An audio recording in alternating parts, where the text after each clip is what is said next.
solid foundation and a purpose, whatever that is for you, it can help you sustain through the difficult times. It can help you sustain when you're not quite sure what to do next. People are meant to work because it feeds the soul, says today's Ask an Expert. Hi, I'm Joshua Carlson, co-founder of Propelo Media, and today I sit down with Bruce Smith, who has successfully grown and sold off 2 separate businesses. Bruce recently had a reflection point, which helped spawn his new podcast called Consuming Careers. He sits down with real people, face to face, to have real stories about purpose, passion, and perseverance. Now let's dig in and hear what Bruce has to say. Bruce, I want to welcome you to our Ask an Expert show. All right. Joshua, great to be here. So excited. All right. So I want to start off with kind of where you are at in your career right now. So you are Senior Director of Client Development over at RGP. And so I wanted to just kind of take a moment to pause and say, Bruce, walk us through what a day looks like for you in your job. Sure. Well, first of all, I thought we were going to be talking about beer on the trail. That's not what we're talking about today. We're definitely going to get to beer. I promise you. We'll insert beer at some point. That's great. So a day in my life. So I'm in client development, which means I'm always engaging with my clients, right? So at RGP, think of us as a staffing firm on steroids, or a cross between maybe Big Four consulting and a staffing firm, where we've got expertise that we bring to clients, as well as a staff augmentation component or staffing component. So when I've got a client that might be going through a major event, maybe a merger, maybe an integration of technology, maybe they're carving out a business, not only do they need expertise of how to do it and how to do it effectively, but they also need people, bandwidth to get these things done. So my role is to engage with our clients, understand the needs, understand the ones that our firm can support, and then, look back to my firm and say, who on our team is best qualified to meet these needs, and bring them forward to meet with our clients. So, I'm kind of that middleman to figure out the needs, connect them with our capabilities, put them together, and then we execute. So let's talk about those needs a little bit further. As you talk about recruiting, are you guys helping organizations go out and fill holes, or is it really more on this restructuring side of things where, hey, we know we've got some overlap, or we know we have some deficiencies because we're not properly structured?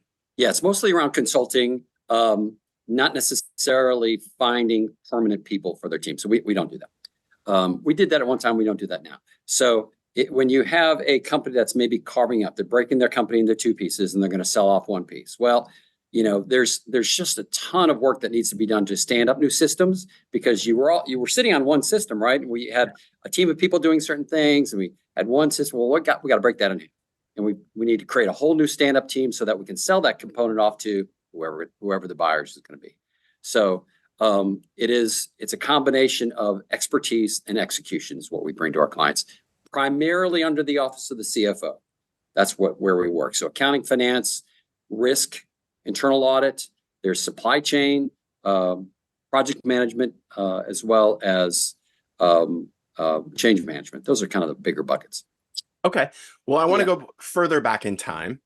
Prior to you actually being there, I understand that you've actually built up and founded a couple of businesses that you spun out. So I wanted to just kind of walk through that, because I always think it's a fascinating story about somebody starting something and then deciding now it's time to let it go and move on to new things. So walk me through that process. Well, it's mostly because I can't focus on one thing for long enough to finish it. But I started in public accounting, and I did that for 8 years. And my mentor once told me, look, accounting is the language of business, which has always stuck with me, which I think is great wisdom for anybody kind of getting into accounting. So definitely the language of business. All businesses need it. So I did that for a while. I just wasn't very good at it.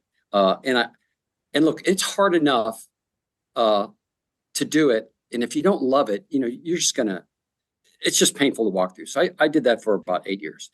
And then I started a company in telecom that was a kind of phone cards. Remember those days when you buy money on a card? Yeah, we were doing that for a little while, and I sold that to my partner, and then I got into recruiting. So I spent the next 8 or 10 years doing recruiting at a staff level as well as at an executive level with Heidrick and Struggles. So we were doing CEO searches, which was a blast. So that kind of gave me insight into kind of the C-suite and how those executives get hired how they think, how they get paid, what motivates them. That was just a great thing in my early years. Fast forward a few years, I started getting into staffing, which was if you think about recruiting, it's I place a CEO, I make a check, I make a fee, right? Yeah. One time, relationship's over. In the staffing business, when you place somebody on a project, they're there for 6 months, 12 months. You have an ongoing relationship with clients, which is fantastic because it's an open door to continue to meet with them, to talk about their issues. How's my consultant doing? What other problems might be coming up that we can help you with? So, and it's an annuity. So, from a business standpoint, I liked annuities. Who doesn't like annuities? Who doesn't like annuities? So, and I learned in the executive search world that all your assets leave every day, right? All your people leave. If they don't come back, you don't have any revenue coming in. In the staffing world, it's a C2C business, right? So if I leave, there's still contracts between my clients and the firm that continue to generate revenue. So it's a great business model. That's why there's so many of them. Fully understandable. So I want to talk a little bit about spinning off your business and selling that. Like, what does that process actually look like tactically for you? Like, you wake up one day and you realize, hey, Bruce, I'm bored. I'm ready for the new challenge. Walk me through what that looks like. So I was with a regional kind of staffing consulting firm, much like the one I'm with now, which is much larger. But so I said, hey, I've kind of figured this out. I know the business as well as anybody. So I'm going to start my own. And I say that I didn't actually start it myself. I started it. I joined two other partners who had kind of put the stake in the ground, and I joined them. So what that looked like is really kind of straight up staffing, which was a lot of fun. And then one of the partners left, and then a second partner left. So I kind of had it on my own. Went great for about 5 or 6 years, and then I realized, hey, this is probably more on my shoulders. I wasn't big enough to leverage, a COO, right, to kind of run it for me. And I wasn't small enough to walk away. And there's a whole nother story around kind of owning your own business, which I won't do again, not at that level.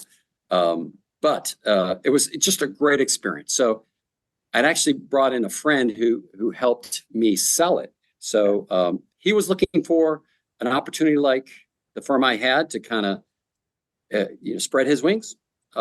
His name was Alex Bruce, great friend of mine still. He found a friend who was looking to buy a firm in Atlanta. So they were in Rochester, we were in Atlanta. It was a great fit. So ultimately we sold it. What does that look like? Boy, they just come in and they want to know your business, right? So advice to a small business or anybody that's looking to sell, man, keep your books clean.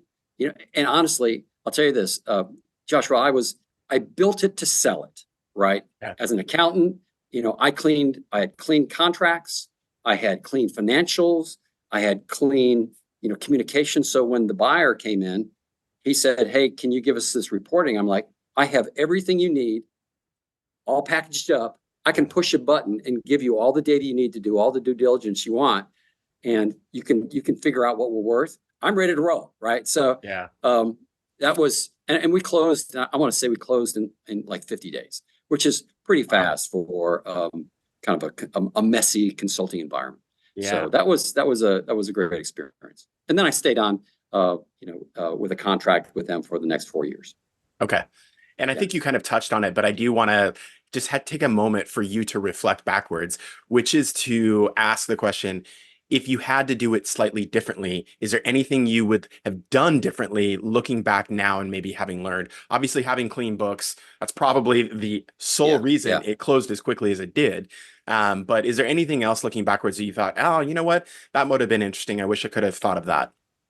Yeah. So I would say I'd bring in a partner or two, right? So when I started that, or when I ended up owning the whole thing, it was just so much. And let me just be real honest with you, Joshua. It was so much stress for me, and I'm just not built that way. Some people can handle the stress more than I can.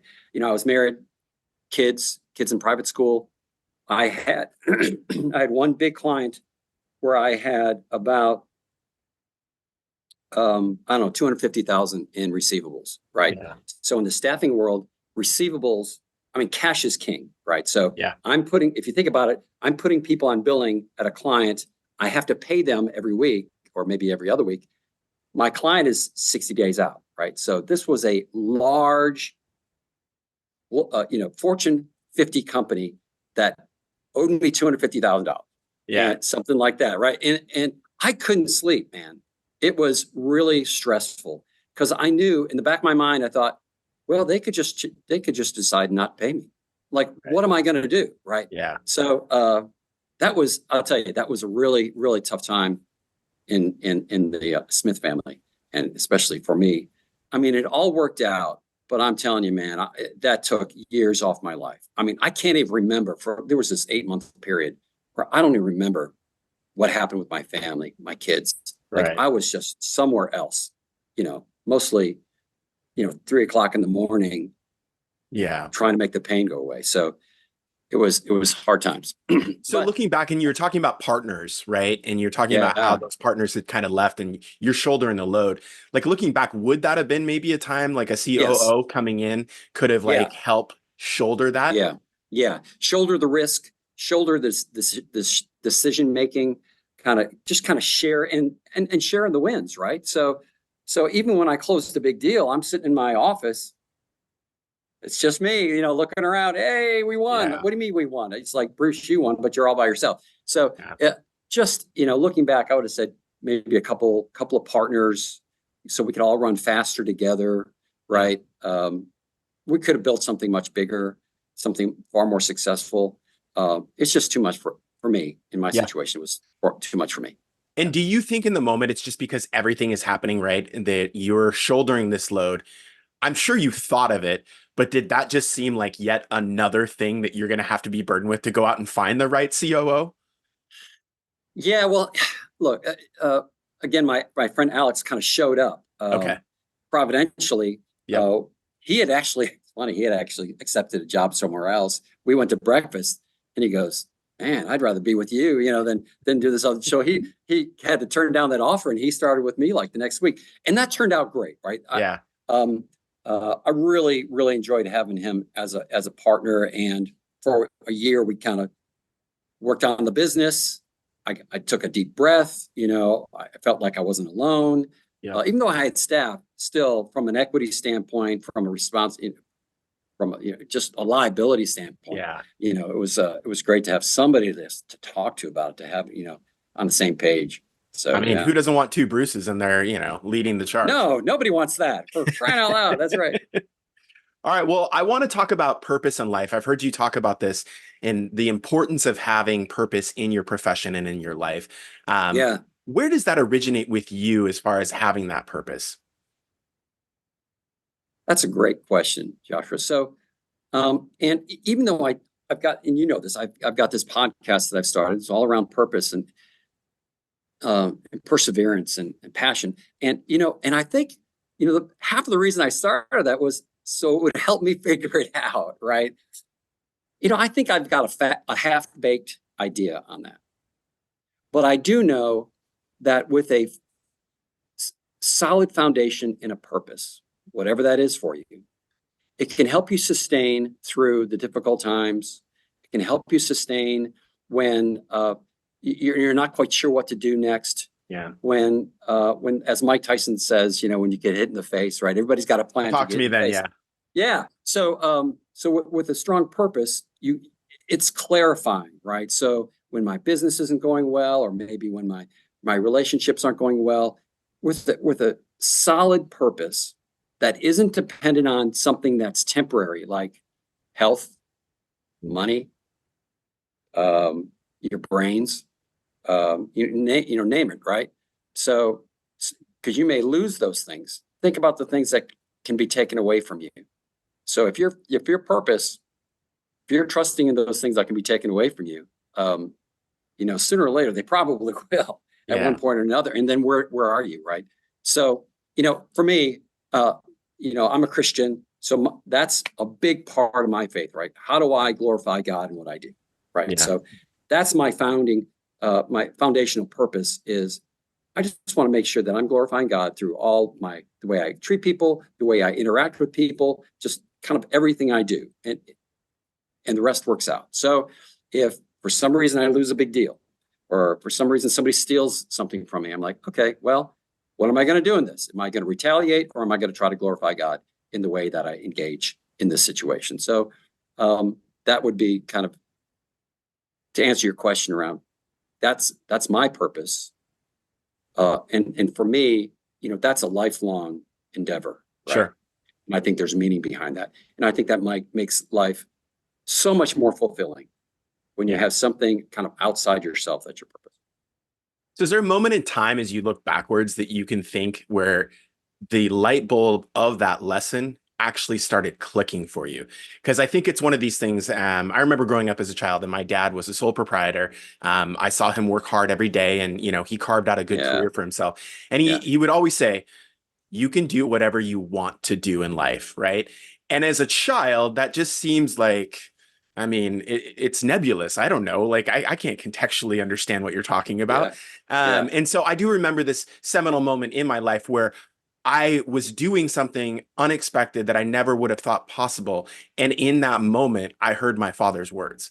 And so that's where it really galvanized for me. Is there a moment in time where you kind of looked back and like you had the Yeah. light bulb moment, like, yes, doing these good things is actually carving a path that is good for me? I'm not sure I was smart enough to figure that out. I would say that, I mean, there's a handful of those moments, right? It's not just one. Mine would be almost the opposite of what you just shared. There was when I went to college, I went to University of Toledo for my first year, and uh, they they kind of asked me to leave with a 1.3 grade point average. And in doing that, I went back to my dad and I said, "Hey, Dad, can I move home?" And he said, "You don't want to come home." And I said, "No, I kind of really need to come home. I don't have a job. They don't want me back at school." And he said, "You don't want to come home?" And I said, "I need to come." And he said, "You can't come home." And so that was a turning point in my life where I realized I'm on my own. Yeah. Dad's not there to catch me, not anymore, because here I am, what, 20, 21, 22. I'm an adult. It's time to kind of do my own thing. So, and that's when I moved from Toledo to Atlanta. Okay. Uh, and I think that whole process made me realize, okay, uh, it's a little bit painful, eating a lot of ramen noodles. And I was able to land at my mom was living in Atlanta at the time. So kind of restarted, Yeah. kind of figured it out, right? And then I went back to school. And the funny story is I went back to University of Georgia, didn't tell them about my 1.3 grade point average. And this was like, look, pre-internet, right? Nobody knew, Yeah. nobody Right. knew Right. about that. So, I started over in college, and I was doing great, because I'm kind of retaking things. And by the way, I'm paying for college by myself. And then in my senior year, after I got a job with Arthur Young or Ernst and Young, they found my 1.3 and averaged it in, but I already had a job, so I was clear. So, but that, just kind of walking through that. Yeah. And I'll tell you from a executive search standpoint, a lot of my clients, and this is kind of pre what I'm doing now, but my clients would say, give me somebody who has maybe been in the military, or give me somebody who's kind of been through that hardship and come out the other side and it's been successful. And now they're a powerhouse, right? Right. Because of the pain or the struggle, really the struggle that they've been through. But nobody wants to actually experience that struggle, right? Yeah. We all value this struggle and what happens and what we've learned, but nobody wants to actually do it, right? Just give me a pill, right? Give me a character pill, right? Give me a struggle pill. No, that doesn't work that way. So, luckily, and I would say I was blessed going through this process of kind of like can't go home, got to figure it out, kicked out of the nest sort of thing, right? And I figured it out. And there are some people that don't figure it out for whatever reason, right? Things just don't go their way and they end up in a really bad spot. And there's probably people listening to this that have ended up in a really bad spot. They, for whatever reason, right? Life has a way of doing crazy things. But there's value in the struggle. So, and I've had a couple of those, and I look back and I'm like, man, those I wouldn't trade them. I hated going through it, even like with the business, right? Selling that business, kind of struggling through that, hated it, painful, but it built much better character in me. Love it. So, yeah. I want to shift now. We're going to go into lightning round here. We've got some rapid fire questions just to break it Right. up a little bit. Yeah. So we're going to talk about podcasts in the second half of this. And the reason why I'm Okay. prefacing this is because I'm going to ask you, do you have a favorite podcast right now that is not yours nor mine? Uh, well, there aren't any more. I mean, I don't know what you're talking about. So, There's just two, right? yeah. So, the one that I've kind of crafted mine up, there's two of them. How I Built This, Guy Raz, great podcast, right? So many people listen to that. And then I just like his style, and he's got some great people on there. And I like Faith Driven Entrepreneur, great stories of how people integrate their faith into building companies. And Okay. listen, they're not all good stories, right? They don't all have a happy ending, and that's the reality of faith. We're not guaranteed a happy ending in this life. Right. Yeah. Right. Do you have a professional inspiration that you kind of look up to? Um, uh, I would say, boy, I was just talking to a mentor of mine. I've got two of them, a guy named Charlie McGimsey, who was my kind of mentor through college, and then Wayne Luke, who was a partner at Hydrock and Struggles. Both of them extremely formative in professionally in accounting first, and then as I got into executive search, just really took me by the hand and showed me the ropes and encouraged me in a way that my family couldn't because they weren't around, right? Because Right. I moved down here, and there wasn't anybody else in a professional environment that could kind of help me and mentor me through that. Okay. Favorite book? Oh, right now it's it's Arthur Brooks, The Art and Science of Happiness, Happiness. Great book. And I want to say it's called Live Your Best Life Now, The Art and Science of Getting Happier. Fantastic. Arthur Brooks and Oprah co-wrote this. Okay. And look, I'm a big Audible fan. Yeah. So I didn't actually read it. My wife says that's cheating, but I've listened to it twice. Fantastic. Fantastic. Okay. Awesome. Thank you. Early riser or burning the midnight oil? Early riser. Okay. Definitely. My wife is a oil burner. I'd rather get up early. I'm with you. Favorite pizza? Oh, yeah. So it's a grandma pie at a place called O4W here in Atlanta. So it's it's like is it a pan pizza? But it's pepperoni and Kalamata olives, my friend. If you're not putting Kalamata olives, you're missing out in life. Well, I'm going to continue to miss out on life. But what are you going to pair with that beer? Excuse me. What beer are you going to pair with that pizza? That's a stout. That would be a stout. Absolutely. Okay. If there's not a stout available, it would be a porter. Okay. Yeah. And favorite brand? I got to toss that out Guinness. There. Guinness is pretty good. I just starting to fall in love with Left Hand Nitro Milk Stout. Boom. It's money right there. Okay. Left Hand Nitro Milk Stout. Okay. All right. Well, I'm going to have to keep an eye out. All right. So I want to get into the podcast. You've recently gone into the world of podcasting. And I wanted to just start first with why. Because as you and I both know, there's more than two podcasts out there. There's quite a few. Yes, there are. What was the genesis behind why you wanted to personally do this? Yeah, well, I really appreciate you asking that. So, in my position, I've done a lot of recruiting. I spend a lot of time with people that hire, and I also do a career coaching, just to help people out because I love to see people work. I just think we were made to work. We flourish when we work. Yeah. We're just at our best, right? And just a great day's work just makes people's lives flourish. Okay, so when I see people without work, it just kind of hurts my soul too. So I want to, because I've been behind the curtain. So if I can help people see behind the curtain, so that they can be more productive in the way they find a job, I want to do that. So I thought, well, how can I kind of share this on a bigger platform? Because I'm not going to start a career coaching consulting firm and do that professionally. I just don't want to do that. So I started talking with a friend of mine here, Anthony Roman at RGP. I said, okay, here we are in the middle of COVID. This is 2022. What if we started a podcast and we did it around our favorite food or drinks. And then I called up Joshua, and he's on the West Coast. What if we just kind of send him a bucket of wings? We get on this podcast and we eat wings while we're talking, and we'll interview him about his job, his career, right? Sure.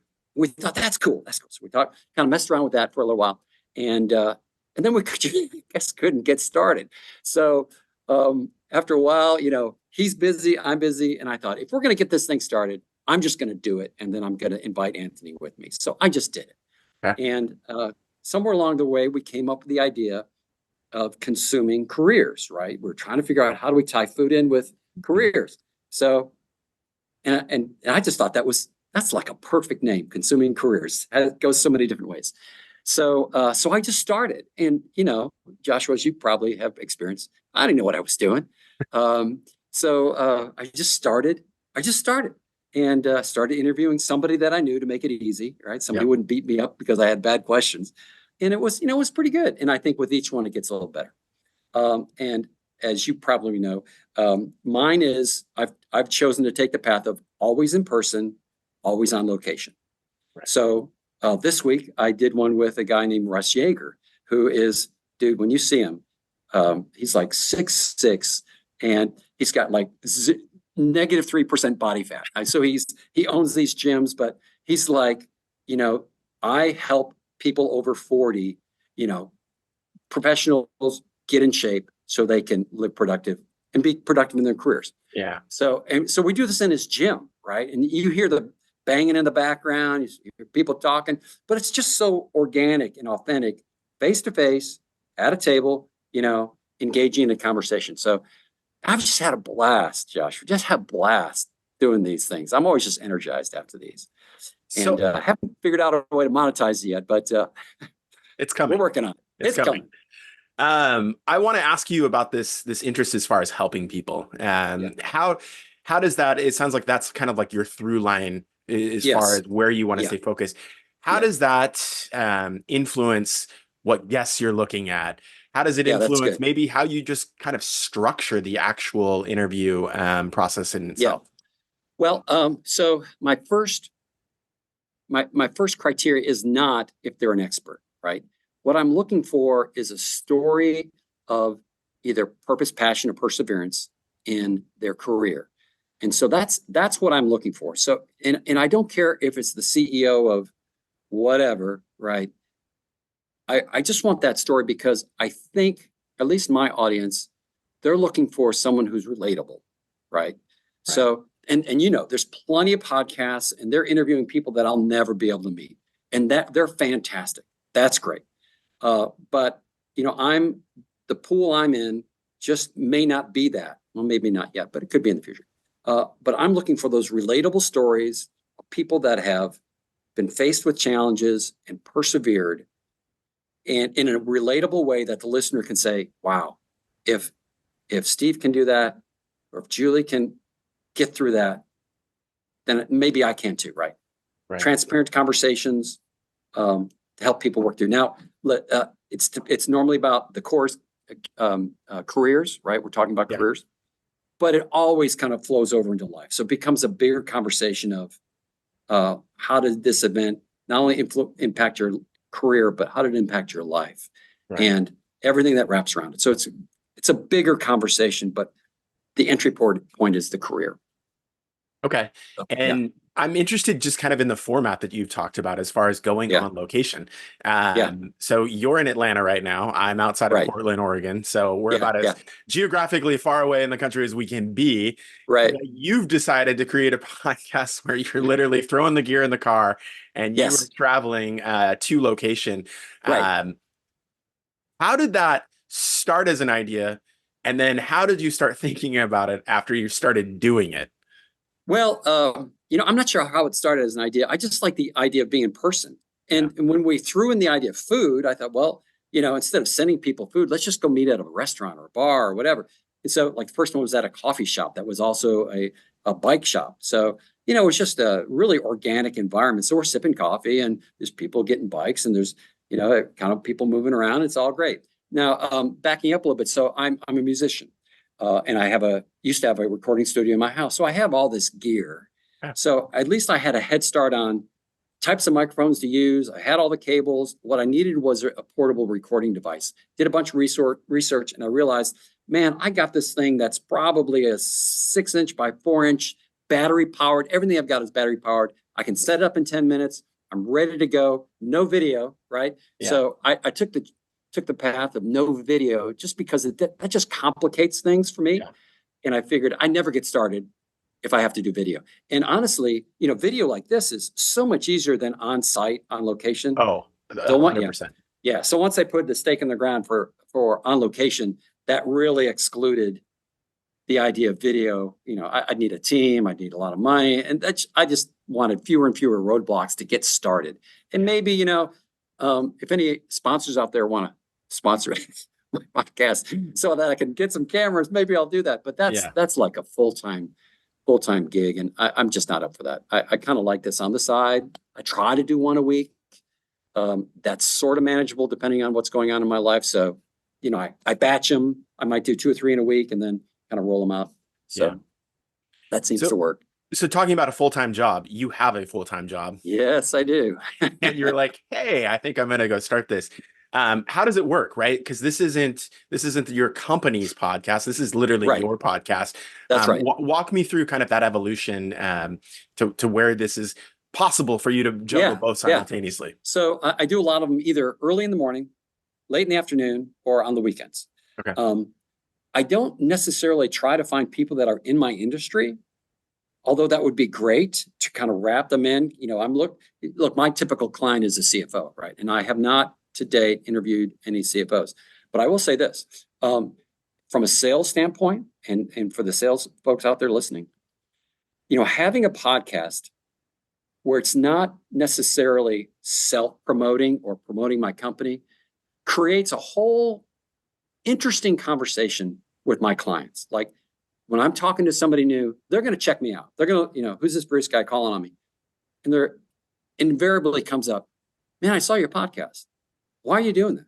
So it takes a relationship that starts off as transactional, right, in a sales, and it becomes relational. And in my world, a transactional relationship it's painful. I mean, it's not inspiring to me, right? Yeah. I want a relationship. Yeah. So the sooner I can move from transactional to relational, where we are now like, we're not just deal friends, as Arthur Brooks would say, we're, real friends. Yeah. It just makes doing business so much more rewarding. Yeah. And for whatever reason, Joshua, in the last 9 months, my business has really taken off. It may be cyclical. I can't say it was all because of the podcast, but I'll tell you what, I feel a lot better about my work because I've rounded out who I am as a person. I've been able to share that with my community, whether it's work, whether it's personal. There's been a ton of people that have kind of reached out to me. You're a great example, right? We would never have connected. Yeah. And we will probably never do business together. But for me, this is extremely rewarding, right? Yeah. It makes my life, my business so much more rewarding. Instead of just being this, I think of a farm with one crop. Yeah. It's just boring, right? I want a farm with lots of crops. And you just never know where the, next great produce will come from. So I want to dig into this a little bit further because you've actually unpacked quite a bit as far as what I feel is like kind of your revelations after the fact. The dynamic around enhancing relationships, creating new conversation. Yeah. Did you think of that before you started this, or was this just merely a byproduct of what started happening and you go, hey, cool, a bonus? It's becoming a byproduct. So It wasn't strategic on the front end. It was really, I just want to do this because I like doing it. My tendency when it comes to selling in business is very relational. And there's nothing better than a client that calls you and says, Bruce, what do you think about this? Give me your advice. Help me with this problem. I'm going to reveal to you something that I haven't shared with anybody yet. We need to sign an NDA. I've got this issue. Come help me. All right. Yeah. That only happens when you have a relationship of trust. So the sooner you can get, and you've probably heard this, know, like, trust, right? So If you live in the know and the like, you know somebody and you like them, that's fine. Still transactional. When you start trusting people, that's when big things happen, right? So I want to live. I say I want to live in the trust bucket. So um, so that transparency kind of helps you get there. I'm finding that this is opening up a whole new conversation, and it's allowing people to get to know me, uh, see how I operate instead of just a well crafted, a chat GPT crafted email to help maximize the opportunities that I'm presenting, right? Like, come on. Yeah. So, yeah, things happen in relationship, right? In trust. And that's where I want to get. And I'm finding that this podcast, among other things, is kind of helping pave the way to that. Okay. And I love that because I think that that's I love the sentiment. People buy from who they know, like, and trust, right? Yes. And Yeah. this is a way for you to open the kimono to who Bruce is and Yeah. really share wholeheartedly through meaningful, genuine conversation. Right. You touched on something also that I want to talk about, which I think is fascinating. And I love this. And I don't think enough businesses do this, which is you strike conversations with people outside of your industry, which Yeah. I imagine has given you a wealth of different perspective. Because how somebody in the plumbing industry tackles a staffing problem may be different than how somebody that is in consultancy, right? And Right. so, Right. talk to me about how that's kind of helped open up your perspective to different thought processes. Oh, that's good. Yeah. So I started, the first few podcasts with friends, at least people I knew that would kind of easy, low hanging fruit. And then then I started doing a lot of research on LinkedIn and just finding interesting people, right, that are doing it just like this guy, Russ Yeager, right? So I Yeah. saw him on LinkedIn, he's all over the place. And I'm like, this guy's this will be interesting, Yeah. and entertaining for sure. And then, you know, Joshua, everybody's got a story, and which is which I've realized you don't have to go far. I don't have to, go to California, Chicago. I've got a ton of people just looking out this window. So many stories that are interesting and so many people to learn from. Um, but getting different perspectives certainly makes business and careers a lot more rewarding. But yeah, I'm kind of picking it, and I haven't figured it out yet. I probably need to do a podcast on what I've learned to date. But I've only done 22, and I've got 4 in the can, so that are coming out. So I think I've got a little bit more to go before, I asked the question at the end of my podcast, is your career consuming you or are you consuming your career, right? Okay. So that has a great answer. Everybody's got a great answer. If I compile all those, that'd be a great episode of its own. But I'm still kind of consolidating and compiling kind of what I've learned, because a lot of people have asked me, so kind of what's been the theme? What have you learned? Like, what is, and I'm like, I'm not there yet. But so let's do this in about 6 months, 12 months, and we'll have a better answer. Well, then I won't ask you what you have learned. But what I will ask you is, obviously, you talked about everybody has a story, right? Everybody has Yes, countless yes. stories. Is there one or two stories that you've gotten from your interviews and your subjects that have really resonated with you and Wow. just given you pause to just kind of think a little bit deeper? Well, almost all of them. One, just when I think about Mark Myers, I forget which one he is. Mark, amazing guy, kind of just typical 9 to 5 sales role. His daughter comes down with childhood cancer, and she passes away in 8 months. So his life is turned upside down. And we did this, and her name is Kylie Myers. And we did this on a bench that was dedicated to Kylie. And that's where we did the interview in the middle of winter outside. And so I asked him, one of the questions I asked him was, and we're both Christians. We had gone to church together at one time. And I asked him, so what do you think about your relationship with God now that your daughter's gone? And he really struggled with that. Like, he didn't give some answer like, God's still awesome. I Yeah. still trust him. Everything's great. He's like, man, there are days when I'm like, enough of this God stuff. Right. Powerful transparency, honesty when it comes to losing one of your children. But he wakes up every day kind of fighting that battle And now he's fighting the battle of childhood cancer. And he works for Cure, a nonprofit here in Atlanta. Really powerful story, great friend. But it's very transparent that, he's not living some glossed over life of just kind of mentally ascending to some place of success and prosperity. He's like, every day's a battle. Right. And most people don't understand it. That was probably one of the more powerful ones that I've experienced. How do you think he was able to kind of maintain purpose as he went? Did he talk on that? He kind of struggled through answering that because the world around him is saying what you're doing isn't working because your daughter died. So you might be trusting in the wrong thing, right? But taking that pain and moving it into a direction of helping the cause of curing childhood cancer and being able to tell his story to help get other people involved in that mission. Yeah. He feels like that's where God is using, because he can speak to that with such authority and passion. Sure. That, who knows what those seeds are going to, produce in years to come of that. I don't understand it all. Seems like a high price to pay when I just think about it in my worldly mind, but in an eternal context, wow, you just don't know where those ripples will go. Yeah. Well, that's very touching. So I like the concept of ripples having, a more meaningful impact.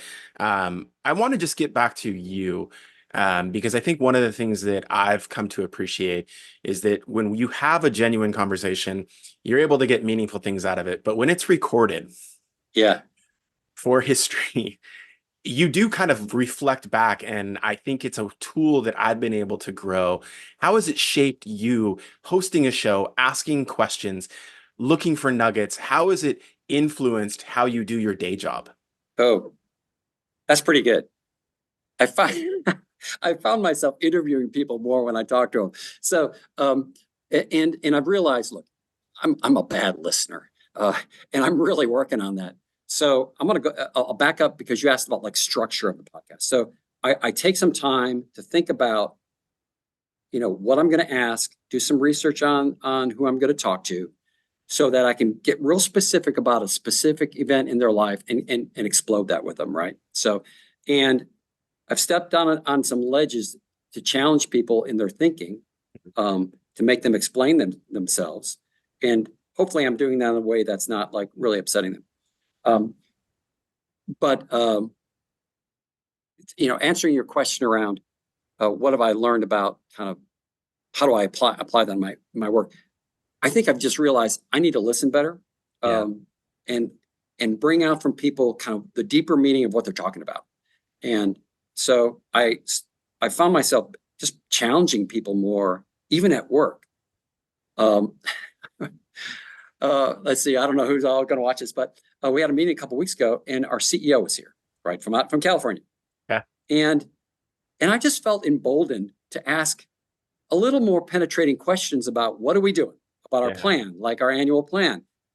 Like I was sort of interviewing, and look, her name isn't a secret. Like she's the CEO, so I'm like, Kate, I'm going to have to get you on this podcast here pretty soon. But I think it's given me some tools to kind of ask better questions, to listen better, and to draw out, instead of just the facts, draw out the story. Yeah. And look, Joshua, you probably like me.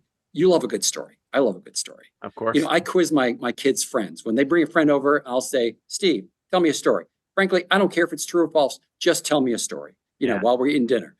I'm like, what are you talking about, Mr. Smith? I'm like, just tell me a story. Start, ready, go. So, but a great story, even my friend Alex would say, don't don't let the facts get in the way of a good story. Yeah. And I just believe that wholeheartedly. Now, facts come in handy, but especially in accounting. Story of that's right. Occasionally, facts matter, but I love a good story, and that just kind of makes life so much more fulfilling. Yeah, and that's maybe I'm on a mission for a more fulfilling life, career, flourishing communities, and stories do that. Yeah, I love it. I love this concept, and this is really why I wanted to have you on the show is, you know, one day you're, consultant, the next day you're Yeah, consultant and host, and you've really yeah, jumped into this content space that I think for a lot of business people, they are standing on the outsides, they're consuming yeah, this content yep, and they think it's yep, interesting and they have ideas. yeah, What would you say to those people that are on the sidelines that are thinking, hey, you know what? I want to do a podcast around biking and talking. yeah, what are the thoughts that you would have as far as like, hey, it is hard. I want to be transparent here. You had a leg up as far as a musician. You have audio equipment, so like yeah, you kind of yeah, had a little bit of tech savviness going on, but like you still sat on it a little bit, right? yes, So yeah, I what's did. the recommendation to the people that are sitting out there like, hey, it's not as bad as it seems. It's actually Yeah, far more rewarding, and there's a lot of value you can get out of it. yeah. Well, when I did the first one and I promoted it on LinkedIn, I thought, okay, so either I'm going to get fired or, I mean, I just had all this kind of fear, like, how is this going to be received by my employer? Uh, and then, who's going to show up at, who's even going to listen to it, right? So, but my advice is just start, just do it, right? Just figure out a way to record stuff. You can do it on your laptop, and there's so much equipment out there. It's cheap to get started. I use free software. The microphones I use, you can buy for $100 a piece. The recording device that you can buy for $200. I can share that with you. You can put in the notes. Sure. It's been really actually quite simple. Some of the editing is probably the hardest part. And if you coach the conversation, and you figure this out too, if you coach the conversation well, and you plan it well, very little editing on the back end. If you just kind of go into it like, let's just see what happens in this conversation. Well, it oftentimes very little value, and you're going to lose your audience because they don't know what you're talking about. Like, what are we Right. getting to? What's the takeaway here? Give me something of value, because I'm about to waste an hour with you. What's it worth? So, but bottom line, just start. Yeah. Just start. Just try it. Just do it, and invest the time. The technology is simple. Getting the podcast out there is relatively simple. Takes a little investment up front, but once you kind of get in a rhythm, it comes so much faster. Yeah. And Well, I I love was that I you're was surprised at how rewarding it was. I love that you're talking about fear, right? As Yeah. this like, oh, what's my company going to think? And the next thing you know, you're asking Kate questions directly, and you're talking about having her on the show. So like it's a rapid But 180 I'm here. doing the talking. She doesn't know this yet. So I'm just doing that's in my head, right? Yeah. Gotta get Kate on here, I love it. I but we'll love get it. there. Is there anything else that we haven't talked about, whether it's something a lesson you took away from a recent podcast, or just things that you're seeing out in the marketplace today, that you feel relevant to touch on? Oh, boy, we've touched on a lot. There's certainly a lot more than just podcasts, but uh, I think if you're going to do a podcast, just kind of pick a lane, right, and try to get as focused as you can. Get a good idea who your audience is, and it'll morph over time. And the idea of consuming careers for me has kind of changed starting to change. I figure out what's working. I've realized that I have twice as many women listeners than men. I Mm. didn't realize that, and so that's sort of um, helped me not clarify maybe my content. Maybe my content Right. is resonating with a female for whatever reason, right? Sure. But then that kind of depends on what the topic is. Um, and I would say, make it really personal. Don't just do it because you think it's a hot topic. If it is a hot topic, like I just did one on AI, which has gotten a lot of traction. But what I pour into that is the personal side of it. And if you listen to this one, and if you don't mind, I'm just going to share real quickly Sure. why I think it's special. Is I interviewed a guy about on AI, right? So his name is Joe Oquist, and we did it at a park. So funny, the setting is AI, all Nature. technology, Yeah. and nature, right? Right. And while we were doing this, about 100 feet away from us were these two guys dressed in all white doing Tai Chi. Okay, so picture this.